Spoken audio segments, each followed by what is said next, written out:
Shalom. Yang kami kasihi, segenap jemaat GBI di Tasik yang terkenal sangat militan dan mengasihi Tuhan. Puji Tuhan. Juga kepada hambanya Bapak Pendeta Dr. Julius Ishak bersama dengan Ibu Pendeta Yulia. Saya sangat bersuka cita dapat diundang ketiga kalinya Bapak Ibu. Yang pertama dan yang kedua terpaksa harus di-cancel karena COVID-nya meledak-ledak. Dan kalau saya bisa berdiri di tempat di sini, itu adalah kemurahan Tuhan. Sungguh Bapak Ibu, karena tadi pagi yang pertama, saya sudah bercerita dalam kehidupan saya ini, saya pernah mengalami sakit hepatitis. Kami justru saat menyerahkan diri untuk menjadi hamba Tuhan,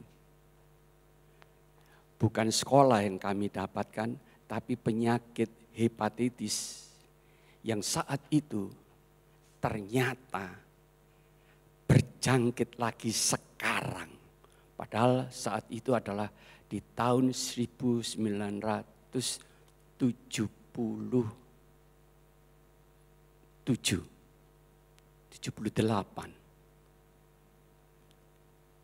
Hepatitis itu diperiksa di lab, non A, non B, tidak ada hepatitis A, B, C, D, E, enggak ketemu. Persis seperti yang terjadi sekarang. Dan mereka yang terkena penyakit ini pasti wafat. Kecuali saya. Terbukti 4 yang namanya pelawak-pelawak top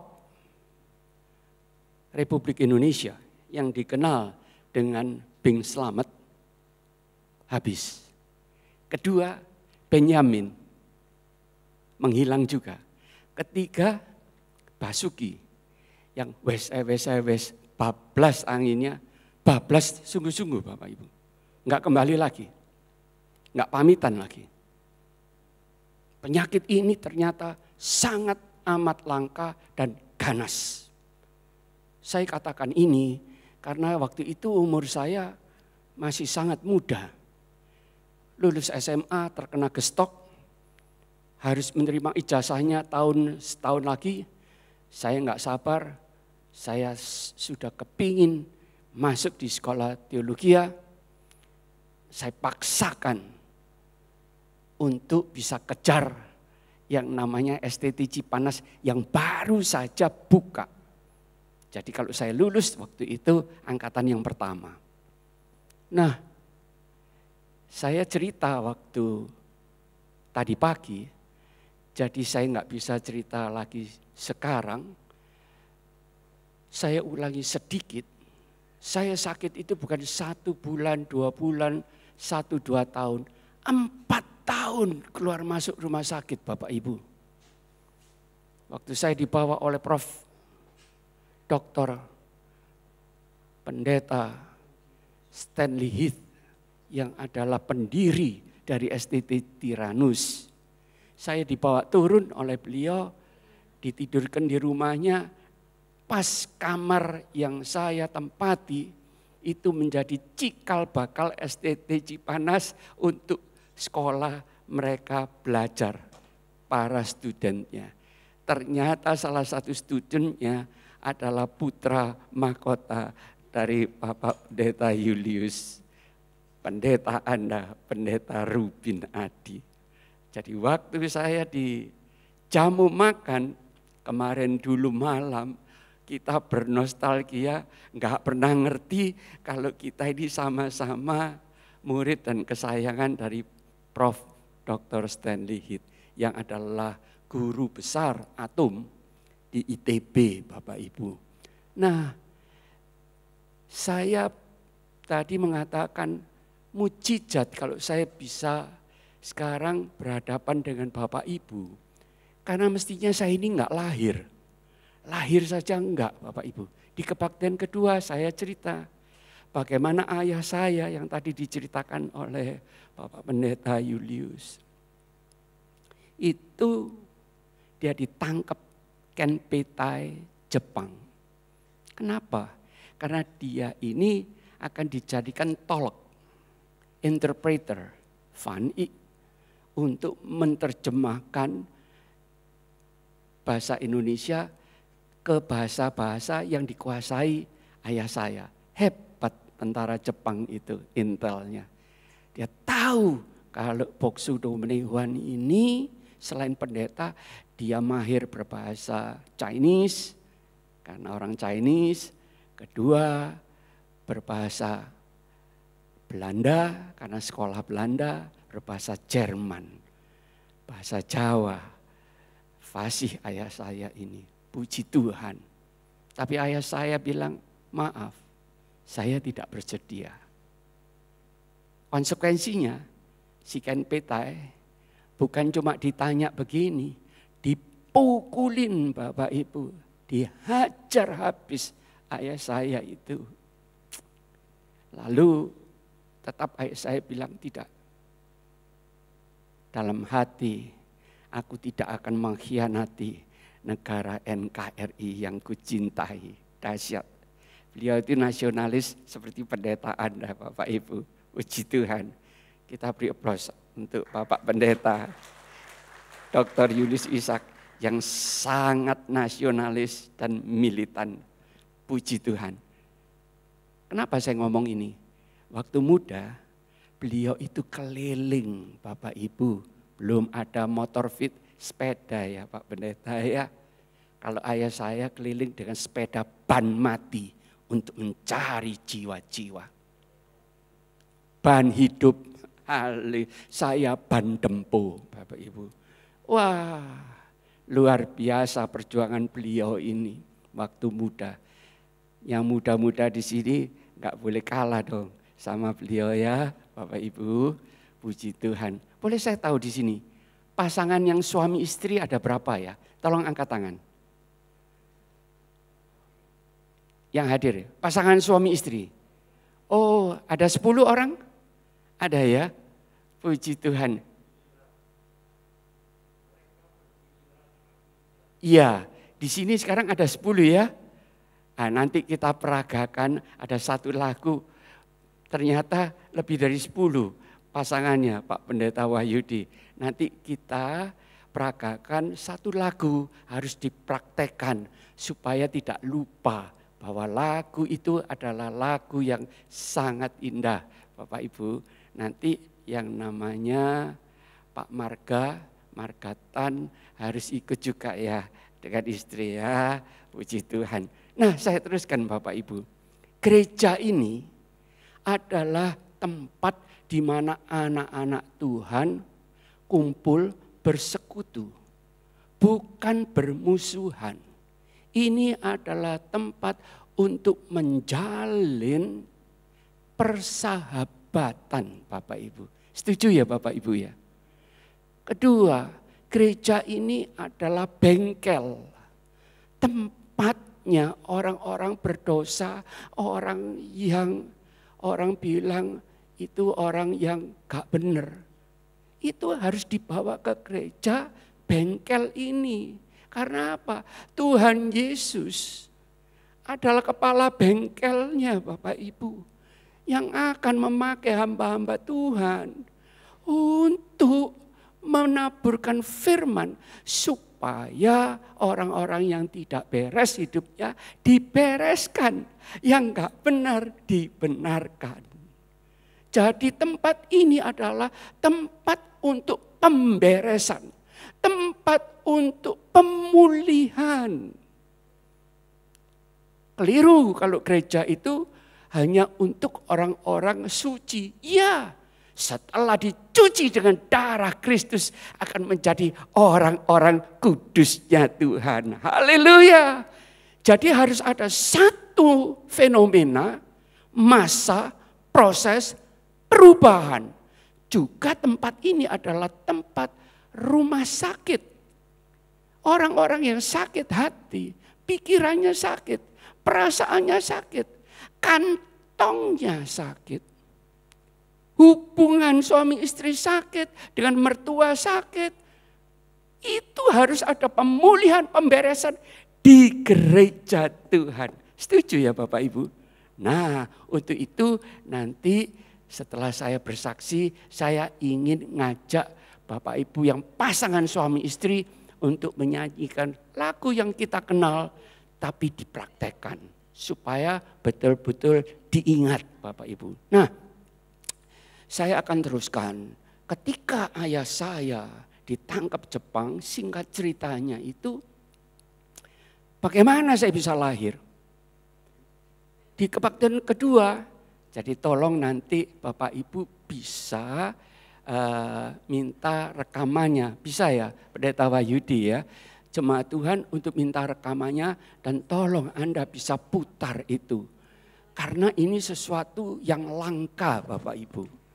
Sudah saya mengalami penyakit yang langka, ayah saya pun mengalami peristiwa yang langka. Sebab tolong ditanyakan ke emak, engkong, opa, oma, mbah, nenek. Orang-orang manakah yang pernah ditangkap oleh Kenpetai Jepang bisa pulang rumah dan tetap hidup? 99,9% tinggal nama. Mayatnya pun di mana? Gak ada yang tahu. Dibuang di mana? Dikuburkan atau tidak? Gak ada yang mengerti.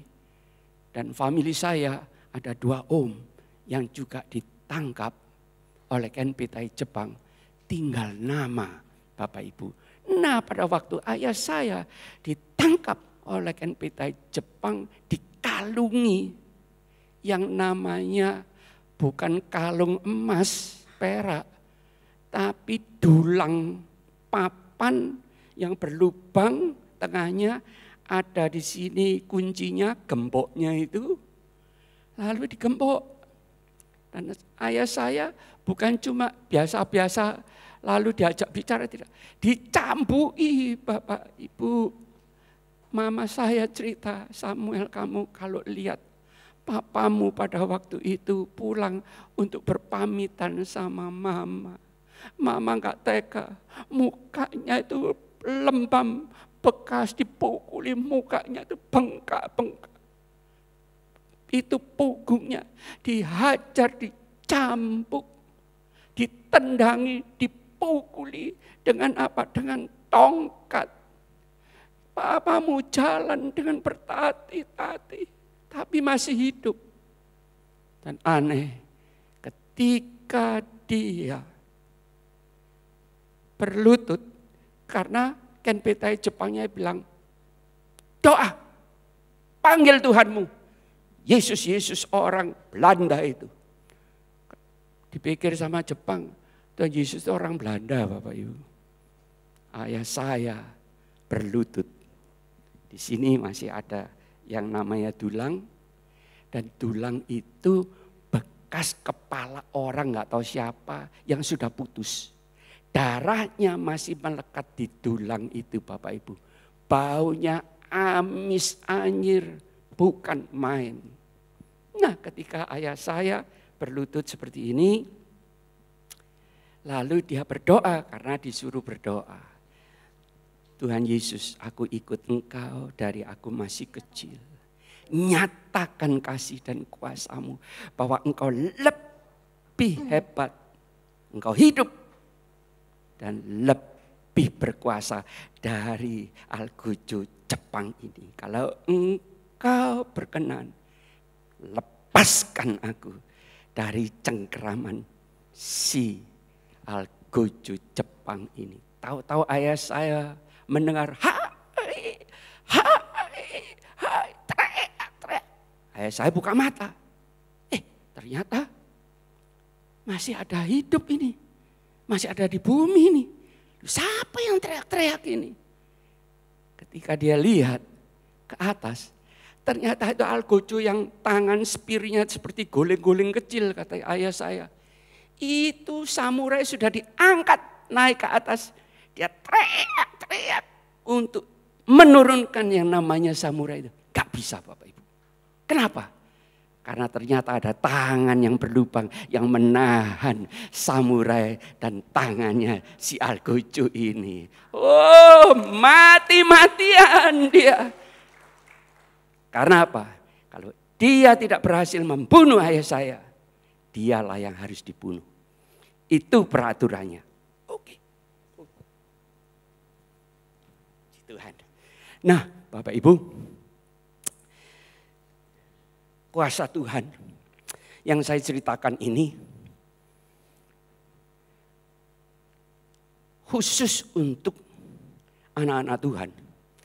Baik di gereja ini maupun yang ada di rumah dengan streaming lewat Zoom. Maupun untuk nantinya rekaman ini setelah diupload dan untuk disebarkan lewat YouTube. Dengan satu maksud, kalau masih ada hamba-hamba Tuhan terutama dan orang-orang Kristiani dari denominasi manapun juga yang menyaksikan bahwa zaman sekarang ini mujizat masih ada dan berlaku, tewas. Haleluya, haleluya, puji Tuhan. Yang ketiga, tidak masuk akal. Sulit untuk dipercaya. Ternyata ibu saya ini yang waktu itu masih sekolah di Milo. Milo itu SMP-nya sekarang Bapak Ibu. Zaman Belanda. Puji Tuhan. Nah, beliau ini sekelas dengan Laksamana Sudomo Bapak Ibu. Aneh itu, saya manggil Dom. Padahal bahasa Belanda Dom itu bodoh Bapak Ibu. Ya enggak tahu namanya Sudomo ya saya panggil Dom. Nanti kalau siapa yang denger ini familinya marah namanya Domo ya saya panggil Dom. Lah panggilannya mama saya manggil Dom. Nah saya ikut-ikut Dom gitu Bapak Ibu. Nah yang saya mau ceritakan. Lahir dari garis keturunan Muslim. Turun-temurun. Jadi dia Muslim. Papanya Muslim. Chinese tapi Muslim. Ternyata keturunan Adipati Pajang Bapak Ibu. Jadi ada satu Adipati di Kartasura. Bersebelahan dengan Surakarta. Itu adipatinya itu mungkin keturunan Chinese, saya nggak ngerti. Atau orang Chinese. Tapi dikenal dengan nama Adipati Pajang. Nah, beliau ini keturunannya itu. Kenapa? Karena opa, lalu ayahnya opa lagi, engkong, itu Muslim Bapak Ibu. Dan dikebumikan di satu pesarean, kuburan. Kalau kita ke Kartasura sebelum sampai di Solo, kira-kira 5 km sebelum di luar kota Solo, itu ada plang ke kanan kalau kita dari arah dari sini mau masuk ke Solo dari Jogja. Plangnya itu tulisannya kuburan haji, lalu pajangnya itu besar. Nah di situ opa saya ini dikebumikan. Saya cari-cari waktu itu enggak ketemu. Tapi saya tahu ada 1 dan 2 nama yang saya kenal sejak dari kecil. Yaitu om saya yang namanya Profesor Chan Chu Som dan Chan Chu Sim. Ternyata ibu saya, family Gan, itu masih bersaudara dengan Fam Chan dan Fam Ui. Ada Gan, ada Chan, ada Ui. Nah, semua dikuburkan di situ. Lah pada waktu saya cari-cari mana kuburannya opa ini. Saya lihat ini kuburannya Chan Chu Som, Chan Chu Sim. Saya nggak tahu kalau di tengah-tengahnya kuburannya Gankun. Saya punya opa, waduh saya suka cita. Karena tulisannya sudah mulai pudar. Saya cerita ini kenapa? Gak mungkin ibu saya itu bisa menjadi seorang pengikut Kristus. Kenapa? Dari kecil dia itu dikirimin yang namanya ustadz untuk mengajar yang namanya kitab suci mereka. Ini yang mama pernah pesan pada saya. Samuel, kalau kamu nanti keliling memberitakan Injilnya Kristus, beritahu jemaat Tuhan bahwa orang Kristen yang mami temui, kebanyakan minta maaf, kebanyakan terserang penyakit. Satu penyakit. Penyakit apa, Ma? Malas. Hah? Malas apa, Ma? Malas baca firman Tuhan. Kamu jangan malas, Samuel. Kamu anaknya mama. Mama dulu membaca Alkitab atau kitab sucinya mama zaman dulu yang kamu percayai dalam bahasa Arab. Mama harus menghafalkan. Kadang-kadang gak ngerti artinya. Cuma melafalkan doang. Sekarang orang Kristen ini bahasa Indonesia kenapa gak dibaca? Itu pesan dari mama saya. Dan saya suka godain dia. Ma. Rumah saya dekat Langgar. Masjid kecil. Mereka kan tahlilan. Mereka melantunkan itu ayat-ayat. Saya coba godain mama, masih ingat gak? Bisa gak? Ternyata mama dengarkan, lalu dia mulai melafalkan sama ternyata. Wow, masih ingat juga karena dari kecil sudah dicekoi yang namanya ayat-ayat itu. Ketika dia milu, setiap malam dia memakai pakaian putih-putih, rukuh namanya. Dia berlutut. Dan dia sembahyang Bapak Ibu. Apa yang terjadi? Karena dia itu punya satu kerinduan. Bahwa dia membaca di kitab sucinya. Bahwa Isa Al-Masih putra Maryam itu yang disebut kalam Allah. Firman-Nya Allah. Dan dia itu hidup dan dia itu adalah nur terang, cahaya. Dan jalannya kebenaran. Heran-heran dia cari terus. Waktu dia berdoa, apa yang terjadi Bapak Ibu? Di kamarnya yang gelap, semua dikunci. Tahu-tahu dia melihat ada cahaya begitu terang. Tembus jendela kacanya.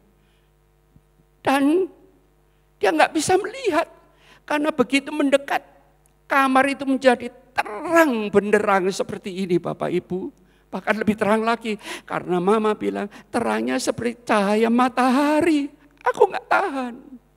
Dan ketika terang itu menyapa ibu saya, dia panggil nama ibu saya, Lip Ekep Yolif. Nama mama saya Ganlipnyo. Disapa sama yang percaya itu, mama saya jatuh Bapak Ibu. Tidak pingsan. Karena apa? Dia merasakan tangan yang halus seperti kapas membelai-belai dia sambil mengatakan, Ekep your live. Aku sangat mengasihi engkau. Mama saya menangis habis. Dan dia bilang sama saya, Samuel, aku belum pernah merasakan damai sejahtera yang luar biasa. Seperti ketika saat aku dibelai-belai sama yang terangnya seperti matahari. Kedua, ketika aku dipenuhi Roh Kudus. Haleluya. Itulah ceritanya Bapak Ibu dari ibu saya. Dan dia dikucilkan. Dia harus menderita. Tapi ada saudara-saudaranya yang kasihan dengan dia, selalu datang ketika mama sudah menikah dengan papi saya. Dan dia cuma punya satu kerinduan, aku hanya mau menikah dengan seorang hamba Tuhan yang murni. Bukan hamba Tuhan yang upahan. Saya ingat betul, hai Samuel, jangan kau menjadi hamba Allah yang upahan. Karena kalau yang upahan, waduh, gampang disuap, gampang dipengaruhi, dan lain-lain. Bapak Ibu, mari kita kembali, kita akan merenungkan firman Tuhan pada sore hari yang indah ini. Judul perenungan kita sama dengan kebaktian pertama, kedua. Ketiga adalah arise and shine. Bangun dan bangkit. Nah, sebelum kita lanjut, saya akan membacakan ayat mas yang saya ambilkan dari Yesaya 48. Karena ini nanti berkaitan dengan satu ayat sebagai penutup di akhir perenungan kita pada sore hari ini. Yesaya 48 ayat yang ke-15b. Demikian bunyi firman Tuhan. Akulah yang mendatangkan dia dan segala usahanya akan berhasil. Apa yang didatangkan oleh Tuhan? Karena ayat sebelumnya ditulis akulah yang mengatakannya dan yang memanggil dia. Dahsyat Bapak Ibu. Ternyata aku ini adalah Allah Israel yang namanya Yahweh. Elohim. Pencipta langit dan bumi. Jadi Anda dan saya sama seperti Israel zaman dulu. Anda dan saya adalah Israel baru, bukan? Betul ya?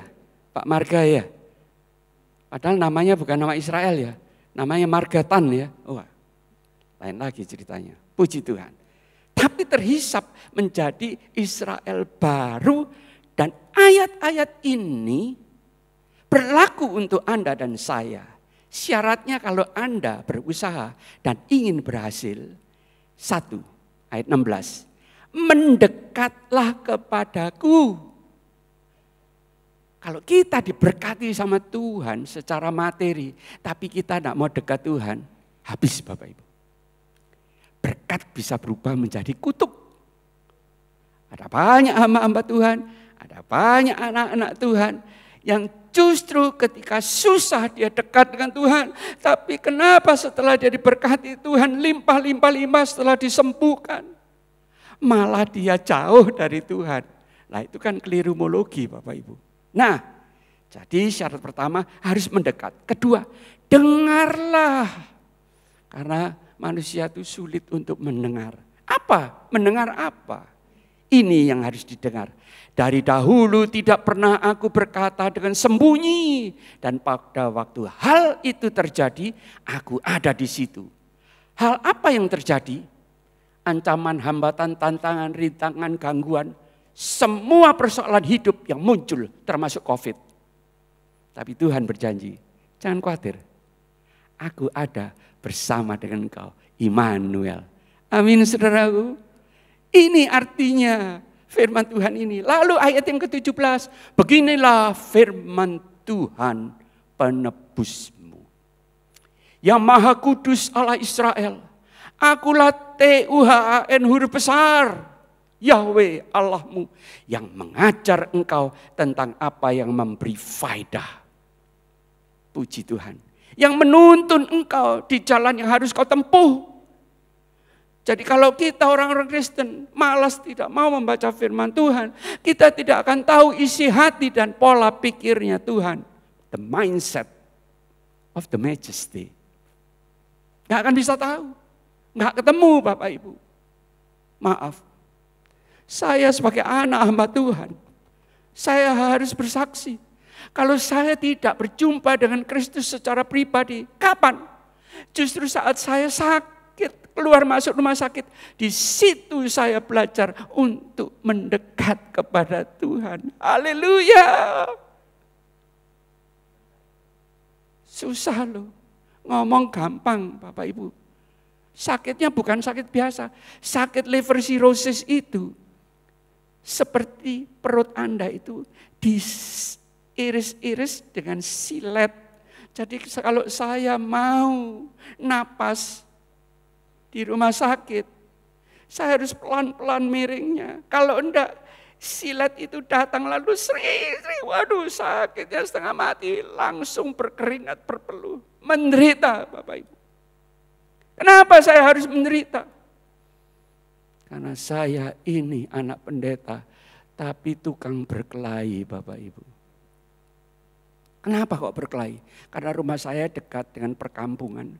Kalau saya keluar, saya itu dikeroyok Bapak Ibu oleh mereka. Jadi saya belajar judo, belajar silat Bapak Ibu untuk bela diri. Kalau saya dikeroyok bukan 1, 2, 3, 5 orang. 10 orang, 15 anak-anak itu ngeroyok saya, bawa pentungan, bawa segala macam. Jadi saya terpaksa harus melawan mereka Bapak Ibu. Begitu ceritanya. Nah, dengan adanya saya mengalami diproses oleh Tuhan, saya menjadi matang. Iman saya ini menjadi kuat, diperkuat. Sampai kapan? Nah, di ceritanya waktu saya disembuhkan, sampai Tuhan kirim seorang dari Soe untuk mendoakan saya.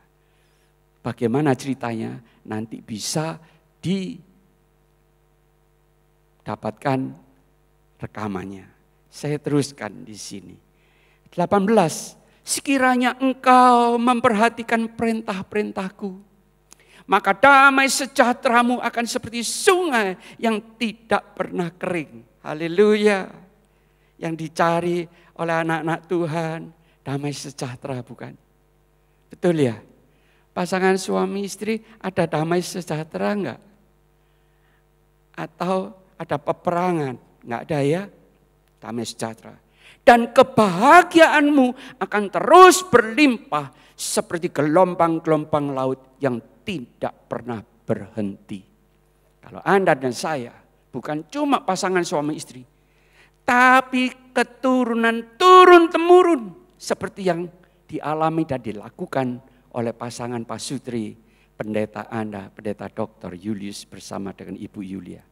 Bukan cuma mereka yang bahagia, ada damai sejahtera, tapi anak-anak mereka, cucu-cucu mereka, bahkan buyut-buyut mereka mengalami damai sejahtera yang tidak pernah berhenti. Haleluya, haleluya.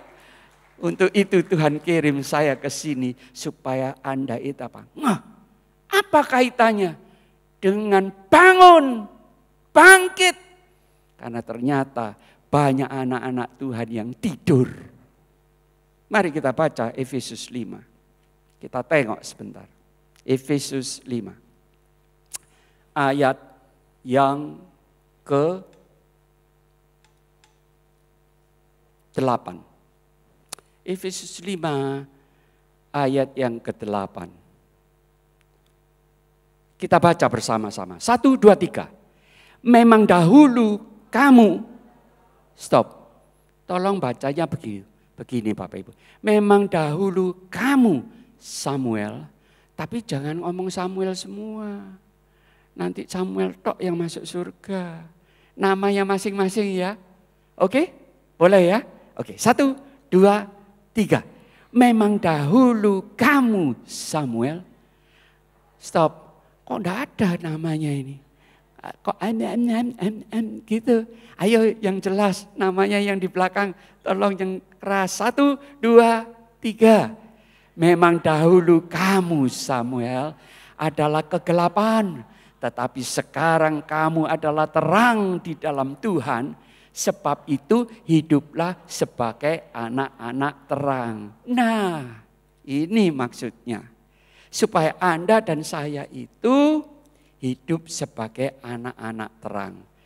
Lanjut, ayat yang ke-9. 1, 2, 3. Karena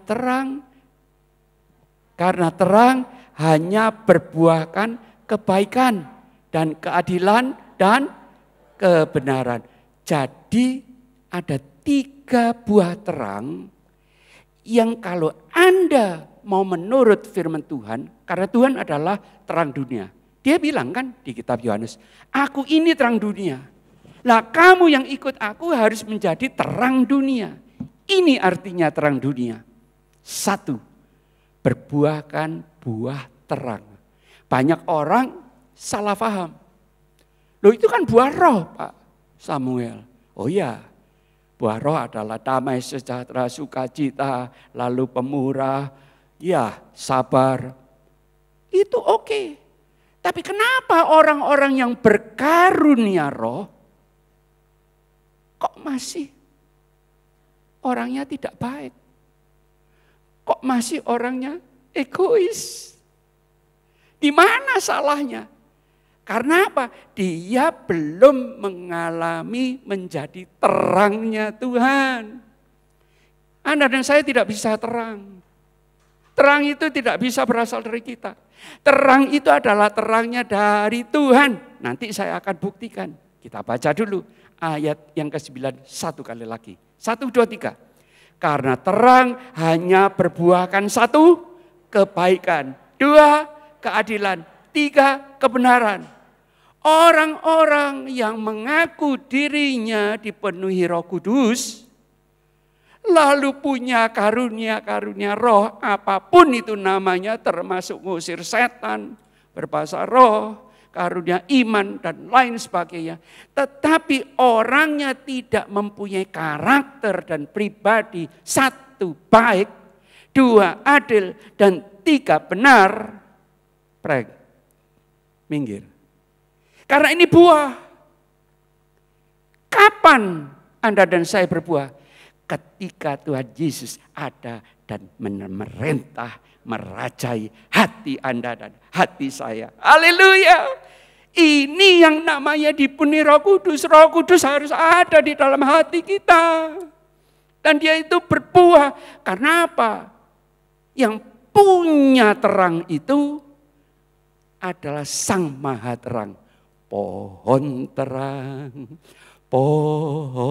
terang, sangat indah rupamu. Rararera, rararara, rararero, rarariri. Pohon terang, sangat indah rupamu. Pohon kok bisa rupamu indah? Gak masuk akal ya Bapak Ibu? Ini nyanyian apa ini? Pohon terang. Natal. Dari kecil kita diajar, kamu itu dari kecil harus menjadi pohon terang. Kalau terang itu ada di kamu, maka kamu akan seperti pohon yang hidup. Dan pohon yang hidup itu bisa mengeluarkan buah. Haleluya. Haleluya. Dan Tuhan berkata, kalau kamu memang berasal dari aku, itu bisa dilihat dari buahnya. Dan buahnya itu tetap. Yohanes 8. Haleluya. Ini maksudnya Bapak Ibu. Nah, baru kita diingatkan oleh Tuhan ayat yang ke-14. Kita baca bersama-sama. Jadi setelah kamu, kita sebut nama kita. Supaya jelas. Ayat ke-14 Efesus 5. 1, 2, 3. Itulah sebabnya dikatakan, bangunlah hai kamu Samuel yang tidur, dan bangkitlah dari antara orang mati, dan Kristus akan bercahaya atas kamu, Samuel. Lupa namanya toh? Nah,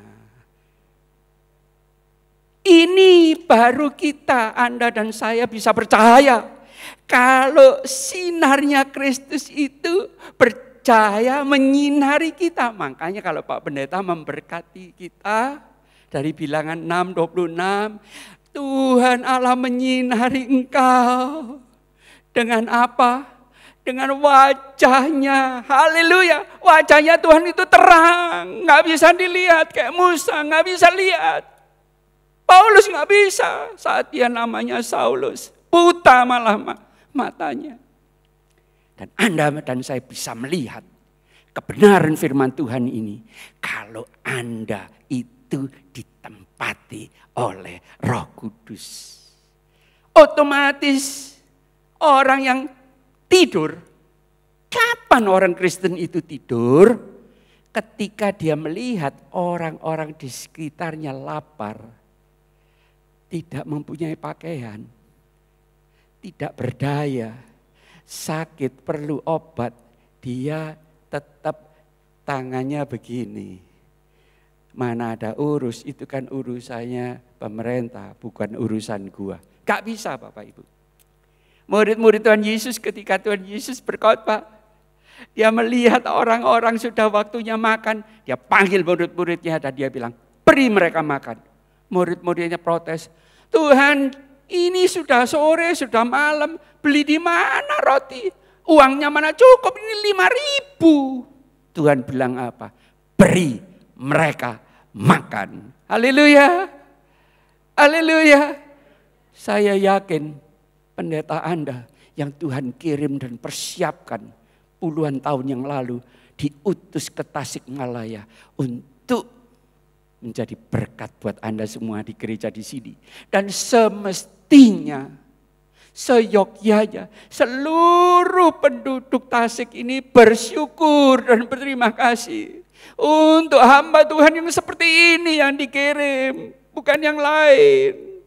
Dia memiliki pikiran dan hati Kristus. Bukan cuma dia. Istri tersayang. Anak-anaknya, mantu-mantunya, cucu-cucunya. Luar biasa. Terus terang saya baru berjumpa dengan hamba Tuhan. Yang seperti beliau ini. Ya beliau ini. Yang nomor 2, nomor 3, nomor 4. Paling-paling suami istri. Tapi enggak turun ke anak-anaknya. Ini turun ke anak, turun ke mantu, cucu, hamba-hamba Tuhan. Dan orangnya begini. Dahsyat Bapak Ibu. Tolong saya titip hamba Tuhan bersama dengan istri itu. Untuk bisa dipelihara. Karena Anda secara rohani dipelihara oleh beliau. Betul tidak Bapak Ibu? Terima kasih untuk kesediaannya. Kapan orang Kristen itu tidur? Ketika kapan? Ketika dia tidak mau menginjil. Biar aja yang penting gua selamat. Mereka urusannya pendeta, bukan urusannya. Tidak. Perintah Tuhan Yesus pergi kabarkan Injil adalah untuk jemaat Tuhan setiap orang percaya. Halo. Kalau Anda sudah pernah berjumpa dengan Kristus secara pribadi seperti ibu saya, seperti ayah saya, seperti saya sendiri, seperti Pak Pendeta, tidak akan tahan untuk bisa melihat orang-orang akan masuk ke neraka kalau mereka tidak percaya Kristus. Ya, saudara. Saya bisa bayangkan beliau dulu sengsaranya seperti apa ketika awal memerintis gereja ini. Mungkin beliau ditolak sana sini, mungkin dibenci, mungkin dicibir, dilecehkan, dikecilkan. Tapi dengan penuh kesetiaan dia pergi menginjil 1, 2, 3 sampai terkumpul sekian banyak. Kita beri aplaus untuk beliau. Haleluya. Haleluya. Puji Tuhan. Nah, kapan saudara dan saya itu bangkit dari orang mati? Ternyata Anda dan saya harus mati, mengalami kematian seperti Kristus. Kapan? Saat kedagingan Anda dan saya harus mati. Apa itu kedagingan? Tolong Galatia 5:19. Ini artinya kedagingan. 1. Perbuatan daging telah nyata, yaitu percabulan, kecemaran, hawa nafsu, nafsu hawa. Kalau dibalik, penyembahan berhala, sihir, perseteruan, perselisihan, iri hati, amarah, kepentingan diri sendiri, perceraian, roh pemecah, kedengkian, kemabukan, pesta pora dan sebagainya. Seperti yang kuperingatkan, seperti yang telah aku, Paulus, buat dahulu. Dan yang penting kita baca bersama-sama kalimat yang seterusnya. Hal yang demikian, 1, 2, 3. Ia tidak akan mendapat bagian dalam, bisa masuk surga. Pak Pendeta yang ngomong, tidak bisa. Bukan saya. Kalau marah-marah sama pendeta Anda. Ini firman Tuhan. Kalau Anda dan saya kedagingan tidak mau mati, nggak bisa bangkit. Ini yang Tuhan Yesus mau. Supaya Anda dan saya mengalami seperti Petrus. Yang terkenal rasul, mantan, pembohong. Dan yang suka apa? Mengkhianati. Mungkin di sini ada pasangan suami istri yang dikhianati oleh pasangannya. Saya tidak tahu. Tapi Tuhanku tahu. Dan dia rindu untuk memulihkan Anda. Syaratnya satu, bertobat. Tidak mengulang lagi. Karena saat sekarang ini, konten-konten, lalu yang namanya itu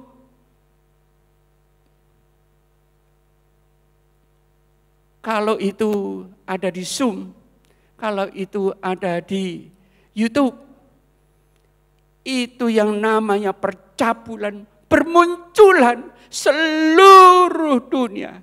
Berapa banyak hamba-hamba Tuhan dan pejabat-pejabat negara jatuh karena masalah satu, percabulan. Oh ya Bapak Ibu, hari ini kita rindu Anda dan saya harus bangun dari tidur, baca makan firman Tuhan, lalu mengalami ayat yang selanjutnya dari Efesus 5. Ayat apa itu? Ayo kita baca. Ayat yang ke-15. Kita baca. 1, 2, ayat yang ke-15. Efesus 5 ayat 15. Sudah? 1, 2, 3. Karena itu perhatikanlah dengan seksama bagaimana kamu Samuel hidup. Janganlah seperti orang bebal, tetapi seperti orang arif, bijaksana. 16. Dan pergunakanlah waktu yang ada, karena hari-hari ini adalah jahat. Sebab itu janganlah kamu bodoh, tetapi usahakanlah supaya kamu mengerti kehendak Tuhan. Stop. Orang-orang yang masih suka melakukan kedagingan, itu disebut oleh firman Tuhan orang Kristen. Ya, sudah dibaptis, oke. Tapi tergolong orang Kristen BODO, Bapak Ibu, bodoh. Nah, Tuhan kirim saya ke sini. Ayo jemaat Tuhan di GBI Tasik, supaya Anda bangun, bangkit, dan menjadi orang yang arif dan smart people. Pandai, bijaksana, penuh hikmat marifat Allah. Haleluya. Bahkan penuh dengan kuasa Allah. Menjadi orang-orang yang ilahi. The man of God. Ini yang namanya tujuan Tuhan. Untuk merubah Anda dan saya, anak papi mami dari darah daging, menjadi orang-orang yang ilahi seperti Kristus. Yang mengalami apa? Kehidupan, kemenangan dari kemenangan. From glory to glory. Ini maksudnya. Kapan itu bisa tercapai? Ayat 18 kita baca. 1, 2, 3. Dan janganlah kamu Samuel mabuk oleh anggur, karena anggur menimbulkan hawa nafsu, tetapi hendaklah kamu. Saya mau tanya, sudahkah Anda penuh dengan roh? Halo, Bapak Ibu yang ada di belakang, pasangan suami istri, adakah engkau penuh dengan roh? Kalau iya, roh apa? Roh dunia? Roh kedagingan? Atau Roh Kudus? Yang mana? Saya akan memilih Bapak Ibu, untuk Anda dan saya ajak untuk menikmati ayat yang terakhir ini. Yaitu Yesaya 32 ayat yang ke-15. Demikian bunyi firman Tuhan. Sampai dicurahkan kepada kita, Anda dan saya jemaat GBI Tasik yang kekasih, roh dari atas.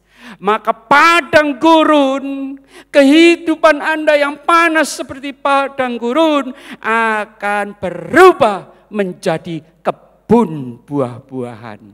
Haleluya. Kebun buah-buahan jalan seperti Adam dan Hawa, tinggal petik, makan, maknyus. Kalau Tuhan yang bibitnya, buahnya nggak pernah pahit, nggak pernah masak, pasti enak. Karena bibitnya bibit Tuhan Yesus. Halo? Halo? Oh iya.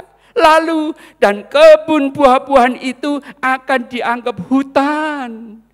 Anak-anak dari keluarga Kristen yang sudah ilahi dipenuhi Roh Kudus, anak-anaknya itu senang tinggal di rumah.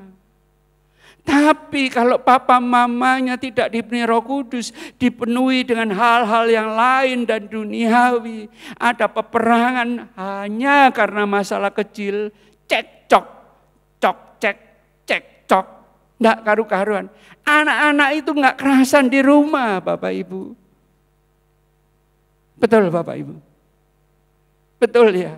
Ini maksudnya, di padang gurun selalu akan berlaku keadilan.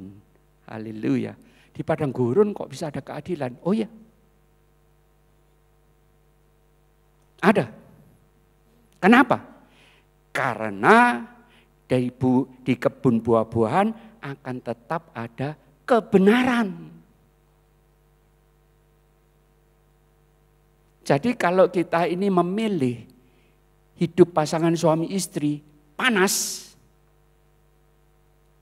suka cekcok, tidak mau mengalah, mau menang-menangan sendiri, Tuhan itu adil.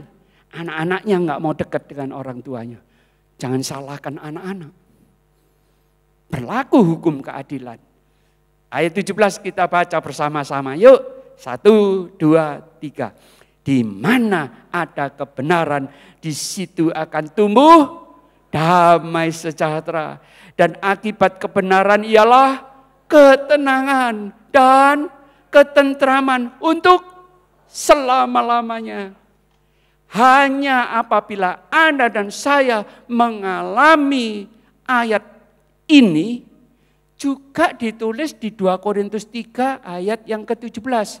Kita buka sebentar. 2 Korintus 3 ayat yang ke-17, ayat yang terakhir kita baca. Mari. 2 Korintus 3 ayat yang ke-17. Ini yang bahaya, Bapak Ibu. Saya harus omong terus terang. Jadi kita akan menjadi orang BODO kalau kita masih ada selubung di dalam kehidupan kita. Di dalam pernikahan kita masih ada yang namanya sandiwara dan selubung. Kita baca ayat mulai yang ke-16. 1, 2, 3. Tetapi apabila hati seorang berbalik kepada Tuhan, maka selubung itu diambil daripadanya. Sebab Tuhan adalah roh, dan di mana ada roh Allah, di situ ada kemerdekaan. Selubung itu seperti ini Bapak Ibu. Siapa di sini dulu yang menikah kaum wanita pakai slayer ya? Gini ya Bapak Ibu ya. Kira-kira ditutupin ya. Kenapa sih? Kok pakai slayer? Supaya makin gereng gitu ya Bapak Ibu ya. Nah slayer ini Tuhan mau. Jangan lagi ada kalau engkau sudah menikah. Slayernya itu harus dibuka. Malah slayernya itu harus dibuang. Apa-apa yang menjadi penghalang antara muka kita untuk bisa melihat muka Kristus harus dibuang dalam nama Tuhan Yesus. Ini maksudnya selubung ini. Supaya apa? Anda dan saya bebas, merdeka. Mau saudara? Mau ya? Tujuannya ke ayat yang ke-18 kita baca 2 Korintus 3:18. 1, 2, 3. Dan kita semua mencerminkan kemuliaan Tuhan dengan muka yang tidak berselubung. Copot selubungnya.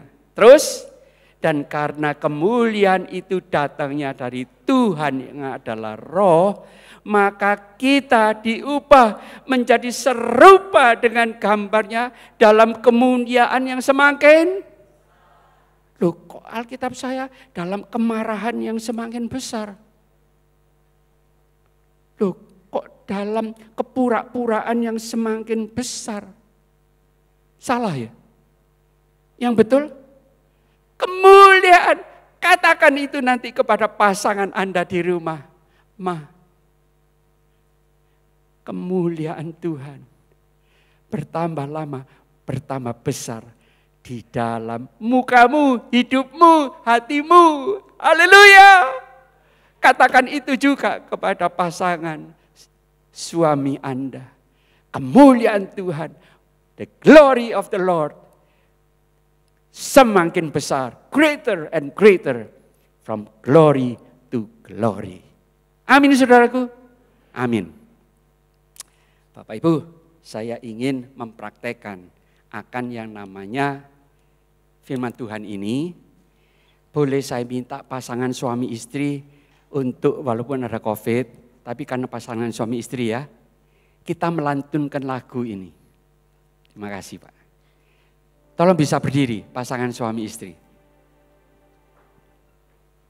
Pasangan suami istri. Tolong suami sendiri, istri sendiri. Jangan suami dan istri orang lain. Yang di atas bisa? Tolong. Tolong papa-papa jemput istrinya. Jangan istri yang jemput papa-papa. Ayo dong, cepat dong. Ayo cepat. Cepat Bapak Ibu. Waktunya jalan terus. Ya. Di tempat enggak masalah, di tempat. Nanti kalau di depan malu-malu ya. Ayo. Yang di atas ada pasangan suami istri? Ada. Oke. Jadi begini. Ku mau cinta Yesus selamanya. Betul ya? Ayo kita nyanyi dulu. Ku mau cinta Yesus selamanya. Meskipun badai silih berganti dalam hidupku, ku mau cinta Yesus selamanya. Terus refrennya kan, ya Abba, Bapa, stop. Jadi ku mau cinta bukan Yesus, tapi suami-suami mengatakan kepada istri, ku mau cinta istri selamanya. Haleluya. Ku mau cinta istri selamanya. Bisa ya? Bapak-bapak bisa ya? Mudah kan? Hafal kok ya. Tolong dilihat istrinya yang dulu Anda pacari dan uber-uber dari awal. Oke? Nah, mana ini Pak Pendeta? Pak Pendeta, istrinya di mana? Jemput dong Pak Pendeta. Halo. Kita beri aplaus untuk Pak Pendeta Wahyudi. Biar beliau yang jemput istri. Aduh, yang mana ya istrinya ya? Sembunyi di mana ya? Di gudang ya? Kita beri aplaus untuk Pendeta Wahyudi. Ayo cepat. Bu Wahyudi, ayo.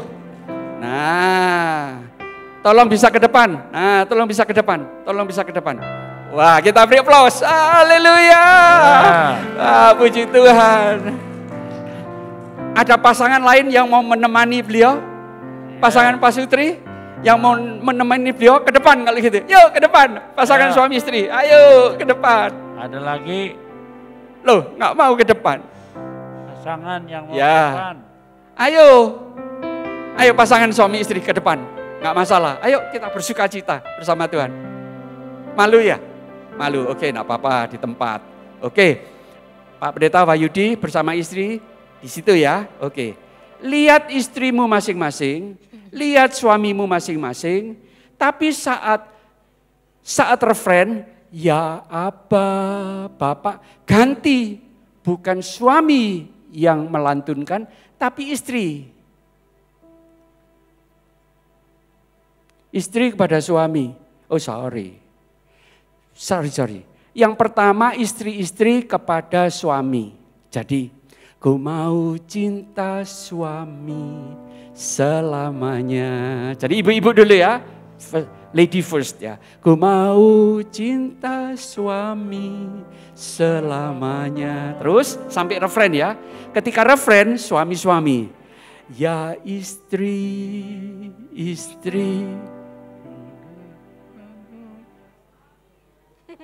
Ya betul. Ini aku suamimu. Jangan bilang ini aku pacarmu. Jangan.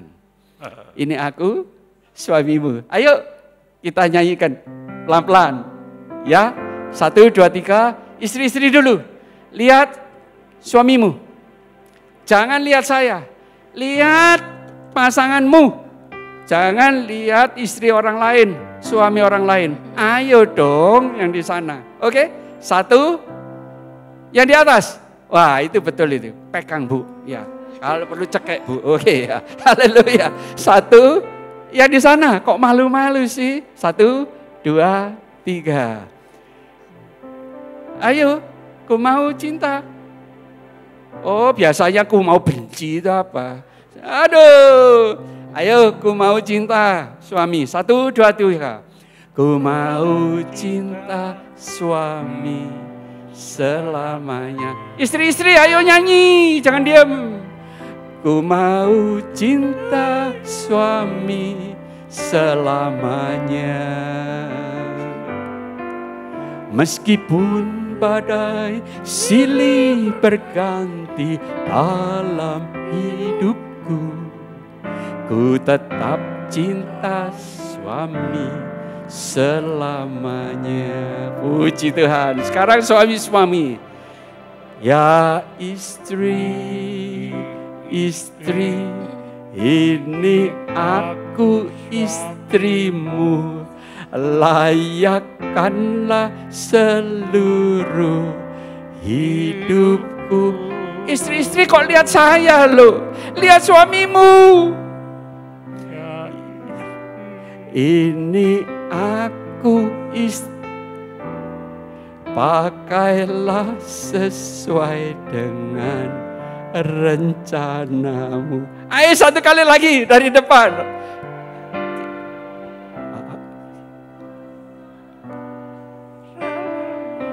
Kurang keras.